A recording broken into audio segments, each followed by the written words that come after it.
الرجيم بسم الله الرحمن الرحيم وعنده مفاتح الغيب لا يعلمها إلا هو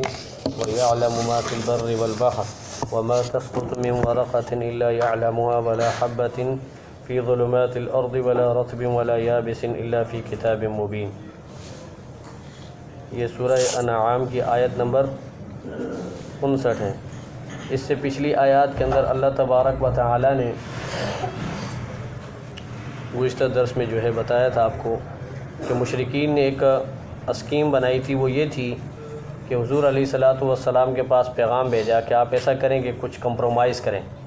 یعنی اپنی دعوت کے اندر آپ لچک پیدا کریں، کمپرومائز کر لیں تو ہم آپ کے ساتھ چل سکتے ہیں۔ ان کا کہنے کا منشا یہ تھا کہ کبھی آپ ہمارے آستانے آ جائے کریں، ہماری بتوں کی پوجا کر لیا کریں، کبھی ہم آپ کی مساجد میں آ جائے کریں گے، آپ کے خدا کی اور نماز پڑھ لیا کریں گے، عبادت کر لیا کریں گے، تو اس طرح مل ملا کے یعنی کہ آپس میں چلتے ہیں۔ تو اللہ نے قرآن کی آیت اتار کر کہا کہ میرے نبی ان کو بتا دیں کہ مجھے اللہ نے منع کر دیا ہے کہ میں ان چیزوں کی پوجا کروں جن کو تم اللہ کے سوا پکارتے ہو، مورتیں پتھر کی۔ اس کی میں من دون اللہ کی کل تشریح میں نے کی تھی کہ اس میں ہر وہ چیز داخل ہے جو اللہ کا غیر ہے، وہ فرشتہ ہو، نبی ہو، جن ہو، بت ہو، پتھر ہو، درخت ہو، قبر ہو، یہ سب چیزیں من دون اللہ میں شامل ہیں کہ کسی بھی چیز کی پوجا کرنے کی مجھے اجازت نہیں ہے۔ اور دوسری بات یہ بھی یاد رکھو کہ میں تمہاری خواہشات کی پیروی نہیں کر سکتا۔ اور شرک یہ انسانی خواہشات کی یعنی کہ وہ ہوتی ہے، ہوس ہوتی ہے، اس پہ بندہ یہ شرک کی طرف جاتا ہے، ورنہ فطرت سلیمہ انسان کی یہ ہے کہ انسان رائے ہدایت پر آئے اور اللہ تبارک و تعالیٰ کی معرفت اسے حاصل ہو۔ لیکن جب انسان اپنی خواہشات کے اوپر چلتا ہے، خواہشات کی پیروی کرتا ہے، تو پھر یہ گمراہ ہو جاتا ہے۔ فرمایا اگر میں نے ایسا کیا کہ میں تمہاری خواہشات کے اوپر چلا اور میں نے تمہاری خواہشات کی پیروی کی تو پھر تمہیں راست سے ہٹ جاؤں گا اور میں ہدایت والوں میں سے نہیں ہوں گا۔ اور آپ ان کو یہ بھی بتا دیں کہ میں تو اللہ تبارک و تعالیٰ کی طرف سے بھیجے ہوئے قرآن، بینہ سے مراد قرآن، میں تو اس قرآن کے اوپر عمل پیرا ہوں اور اسی کی بات کو فالو کروں گا جو وہ قرآن مجھے کہے گا۔ اور بدبختو تمہارا حال یہ ہے کہ وَقَذَّبْتُمْ تم بھی اس قرآن کو جھٹلاتے ہو، ٹھکراتے ہو، حالانکہ یہی ہدایت کا ذریعہ سرچشمہ ہے، لیکن تم نے اس قرآن کو جھٹلا دیا۔ پھر آگے ان کا ایک اعتراض دوسرا تھا کہ جی آپ اگر نبی ہیں کہ آپ ہمیں ہم آپ کی تکذیب کر رہے ہیں، ہم آپ کو جھٹلا رہے ہیں، آپ کے پروگرام کا انکار کرتے ہیں، تو آپ ہمارے اوپر عذاب کیوں نہیں لاتے؟ آپ جس عذاب کی ہمیں دھمکی دیتے ہیں تو وہ عذاب آپ کیوں نہیں لاتے؟ تو اللہ کے نبی نے فرمایا کہ میرے پاس عذاب نہیں ہے، میں عذاب کا مالک نہیں ہوں۔ اگر یہ میرے بس میں ہوتا تو میں کب کا تمہارا کام کر چکا ہوتا، تو تمہارے اور ہمارے درمیان فیصلہ ہو چکا ہوتا۔ لیکن یہ اللہ کے پاس ہے کہ اللہ جس کو چاہے عذاب دے، جس کو چاہے اللہ مہلت دے۔ ان الحکم الا للہ، تمام حکم اللہ ہی کا چلتا ہے۔ فرمایا کہ وہ اللہ تبارک و تعالیٰ کی بات سچی ہے اور وہ بہترین فیصلہ کرنے والا ہے، جب بھی وہ فیصلہ کرے گا ہمارے درمیان بہتری فیصلہ ہوگا۔ اور پھر یہ بھی بتایا کہ آپ انہیں یہ بھی بتا دیں کہ اگر میرے پاس یہ چیزیں ہوتی، کسی کو عذاب دینا یا کسی کو مہلت دینا یا تمہاری فرمائشیں پوری کرنا، منہوا بیہودہ قسم کی فرمائشیں ان کو پورا کرنا، تو ہمارے اور تمہارے درمیان فیصلہ کب کا ہو چکا ہوتا، لیکن یہ چیزیں میرے اختیار میں نہیں ہیں اور اللہ تعالیٰ ظالموں کو جانتا ہے۔ اب مزید اسی کی یعنی کہ اسی سے تعلق اس اگلی آیت کا بھی، اور یہ بھی دلیل عقلی بھی ہے اور ایک سوال مقدر بھی ہے۔ دلیل عقلی تو سمجھ میں آ جائے گی آپ کو انشاءاللہ، اور سوال مقدر یہ ہے کہ مشرکین نے جو اوپر اعتراض کیا تھا کہ جی آپ نبی ہیں تو پھر ہمارے اوپر عذاب لاؤ، ٹھیک ہے نا جی؟ تو اللہ نے جواب دیا کہ میرے نبی آپ ان کو یہ کہو کہ وَعِندَهُ مَفَاتِحُ الْغَيْبِ لَا يَعْلَمُهَا إِلَّا هُ، کہ غیب کی باتیں، غیب کے خزانے وہ اللہ کے سوا کوئی نہیں جانتا۔ مفاتح یہ مفتح اس میں ظرف کی جمع ہے، یا مفاتح یہ مفتح اس میں اعلیٰ کی جمع ہے۔ اگر یہ مفتح اس میں ظرف کی جمع ہو تو پھر اس کے معنی خزانہ، ٹھیک ہے؟ اور اگر یہ مفتح کی جمع ہے اس میں اعلیٰ تو اس کے معنی ہیں چابیاں، کنجیاں۔ اور پھر معنی ترجمہ یہ ہوگا کہ وَعِندَهُ مَفَاتِحُ الْغَيْبِ لَا يَعْلَمُهَا إِلَّا هُ، کہ غیب کے تمام خزانے اللہ کے سوا، اللہ کے پاس ہیں، اس کے سوا کوئی اس کو نہیں جانتا۔ دوسرا، اگر یہ چابیاں مراد ہیں تو مطلب یہ ہوا کہ غیب کی تمام چابیاں، کنجیاں وہ اللہ کے پاس ہیں، اللہ تبارک و تعالیٰ کے علاوہ اسے کوئی نہیں جانتا۔ اب یہ غیب کی چابیاں اور کنجیاں کیا ہیں؟ تو حدیث میں اللہ کے نبی صلی اللہ علیہ وسلم نے فرمایا کہ خمس مفاتح الغیب لا یعلمها الا ہو، کہ غیب کی چابیاں جو ہیں وہ 5 ہیں، کنجیاں 5 ہیں۔ وہ کیا ہیں؟ ان اللہ عندہ علم الساعہ، سورہ لقمان کے آخر میں ہے کہ قیامت کب آئے گی اس کا علم اللہ کے پاس، یہ بھی غیب کی ایک چابی ہے، اللہ نے اس کو کسی کو نہیں دیا، نہ کسی فرشتے کو اس کے متعلق بتایا، نہ کسی نبی کو اس کے بارے میں آگاہ کیا۔ اور دوسری وَعِندَهُ ان اللہ عندہ علم الساعہ، دوسری چابی وَيُنَزِّلُ الْغَيْثَ، بارش کے متعلق، بارش برسانے والا بھی اللہ ہے اور بارش کو جانتا بھی اللہ ہے، کب ہوگی، کیسے ہوگی، کم ہوگی، ہلکی ہوگی، زیادہ ہوگی، طوفانی ہوگی، یہ سب اللہ تبارک و تعالی جانتا ہے۔ اور اس کے بعد فرمایا کہ بندہ کل کیا کرے گا کسی کو کچھ نہیں پتہ، یہ بھی اللہ تبارک و تعالی ہی جانتا ہے۔ اور انسان کی موت کب اور کہاں کس وقت ہوگی یہ بھی اللہ تبارک و تعالیٰ کے پاس ہے، یہ بھی یعنی کہ جو ہے غیب کی چابی ہے، اس کا علم بھی اللہ تبارک و تعالیٰ نے کسی کو نہیں دیا۔ اور ماں کے پیٹ میں کیا ہے یہ بھی اللہ جانتا ہے، اس کا علم بھی اللہ نے کسی کو نہیں دیا۔ پھر سوال یہ ہے کہ بہت ساری چیزیں تو آج جو ہے جدید سائنس میں جو ہے اس کا جو ہے معلومات ہو جاتی ہیں، مثال کے طور پہ محکمہ موسمیات والے ہیں وہ بارش کے متعلق بتا دیتے ہیں، اس کا جواب علماء نے یہ دیا ہے کہ محکمہ موسمیات والے جو آلات کے ذریعے چیزیں بتاتے ہیں تو وہ ہوا کو چیک کرنے کے بعد اور ہوا کا رخ دیکھنے کے بعد، ہوا کا دباؤ دیکھنے کے بعد آلات کے ذریعے معلوم کرتے ہیں،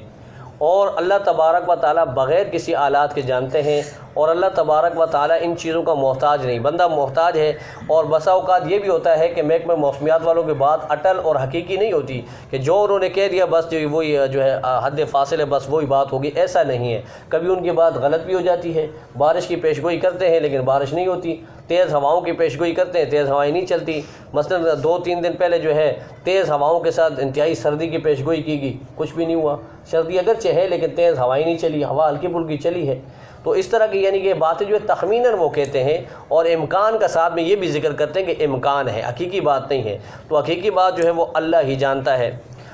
فرمایا کہ وَيَعْلَمُ مَا فِي الْبَرِّ وَالْبَحْرِ، اور اللہ ہی جانتا ہے خشکی اور تری کے اندر جو کچھ بھی ہے، ان تمام چیزوں کو اللہ جانتا ہے۔ وَيَعْلَمُ، اور جانتا ہے، مَا فِي الْبَرِّ، جو کچھ خشکی میں ہے، وَالْبَحْرِ، اور جو دریاؤں میں ہے اس کو بھی جانتا ہے۔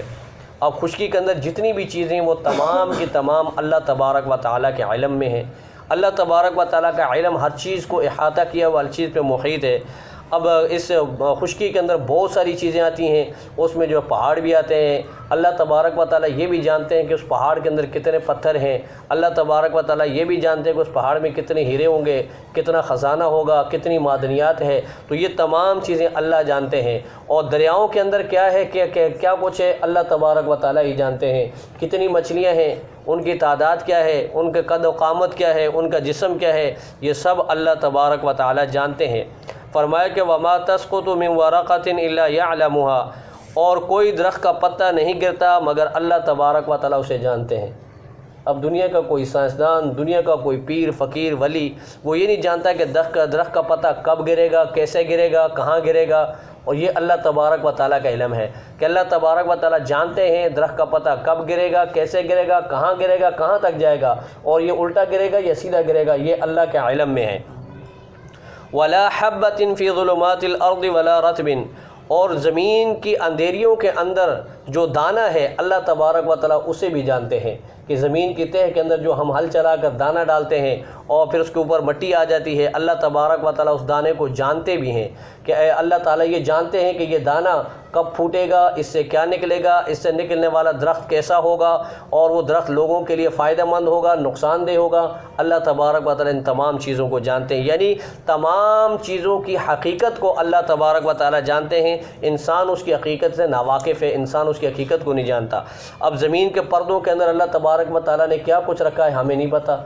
اب ہے زمین کے پردوں میں لیکن ہمیں نظر نہیں آتا، یہ ہماری آنکھوں کے سامنے جو ہے جب نکل کے باہر آتے تو پھر ہمیں پتہ چلتا ہے۔ اب گندم زمین کے پردے میں اللہ نے رکھی، اب چاول ہے وہ زمین کے پردے میں، اناج کی جتنی بھی اقسام ہیں وہ ساری زمین کے پردوں میں، دالیں ہیں زمین کے پردے میں، نباتات جتنی بھی ہیں وہ زمین کے پردے میں، اور اس کے علاوہ جتنی بھی دوسری چیزیں ہیں وہ ساری کی ساری اللہ کریم نے معدنیات کی شکل میں زمین کے پردوں کے اندر رکھی ہیں۔ تو اس سے ایک اور بات بھی سمجھ میں آ گئی۔ وہ بات یہ سمجھ میں آئی کہ بھائی قیامت کے دن جو اللہ کے نبی یا قرآن نے جو چیزیں بتائی ہیں کہ قیامت میں یہ کام ہوگا، قبر کے اندر یہ مسائل ہوں گے، حشر کے اندر یہ مسئلہ ہوگا، تو وہ ساری کی ساری حقیقت ہیں، لیکن وہ پردہ غیب کے اندر ہیں۔ جس طرح یہ چیزیں ہمارے سامنے جب زمین پھٹتی ہے، ہمارے سامنے آتی ہیں، تو پھر ہم مشاہدہ کرتے ہیں تو ہمیں پتہ چل جاتا ہے کہ ہاں جی زمین کے اندر چاول ہے،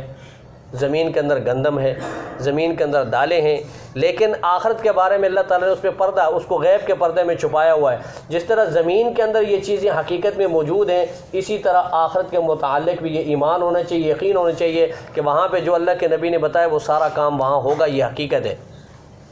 ولا رطب ولا یابس، اور کوئی خشک یا تر چیز ایسی نہیں جس کو اللہ تبارک و تعالیٰ نہ جانتے ہوں۔ ہر خشکی والی چیز کو، ہر تر والی چیز کو اللہ تعالیٰ جانتے ہیں۔ فرمایا کہ الا فی کتاب مبین، یہ ساری چیزیں جو کتاب مبین کے اندر محفوظ ہیں، واضح کتاب کے اندر محفوظ ہیں۔ کتاب مبین سے علماء نے لوح محفوظ بھی مراد لیے اور اللہ کا علم ازلی مراد لیا۔ اللہ تبارک و تعالیٰ کا علم محیط مراد ہے کہ اللہ تبارک و تعالیٰ کے علم میں یہ ساری چیزیں، جو بھی وہ اللہ تبارک و تعالیٰ کی کائنات کے اندر جو کچھ بھی ہو رہا ہے،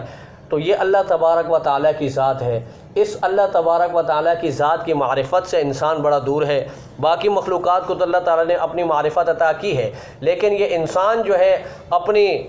جو ہے اللہ تعالیٰ نے اس کو عقل سلیم عطا کی تھی، اس نے عقل سلیم کا غلط استعمال کیا اور یہ اللہ کی معرفت سے دور ہو گیا۔ ورنہ کائنات کی کوئی چیز، مخلوق دوسری ایسی نہیں جن کو اللہ تبارک و تعالیٰ نے جو ہے پیدا کیا اور اس کے بعد اللہ تعالیٰ نے جو کام ان کے سپرد کیا ہے وہ کر رہے ہیں، تو وہ اللہ کی معرفت ان کو حاصل ہے۔ لیکن انسان ایسا ہے کہ اس کو اللہ تعالیٰ نے پیدا کرنے کے بعد اس کو اختیارات دیے اور اس کو جو ہے اللہ تعالیٰ نے مجبور محض پیدا نہیں کیا، لیکن یہ اپنے رب کی معرفت سے دور ہو گیا اور یہ اپنے رب کو چھوڑ کر کہیں اور بھٹک گیا، کہیں اور چلا گیا۔